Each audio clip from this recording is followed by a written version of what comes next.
মানুষ মারো, তোমরা মানুষ মারো। আহা, যারে মারলা একটুখানি হিউম্যানিটি, বিবেক দিয়ে চিন্তা করো।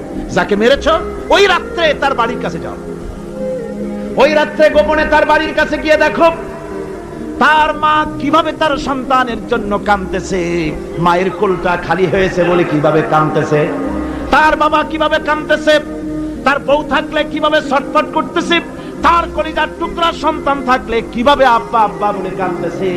যারে গুলি করে মেরেছো একবার বাড়ির কাছে গিয়ে কান পাচা শোনো।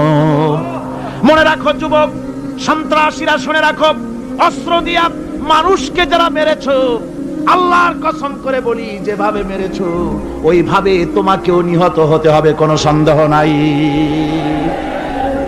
বাড়িতে গিয়ে ডায়েরিতে লিখে রাখো আমার কথা। থামুন, বাড়িতে গিয়ে ডায়েরিতে লিখে রাখুন, ডায়েরিতে লিখে রাখো, যদি তুমি কাউকে হত্যা করে তার বউকে যদি বিধবা বানায় থাকো, তোমার বউ বিধবা হবেই, কোনো সন্দেহ নাই।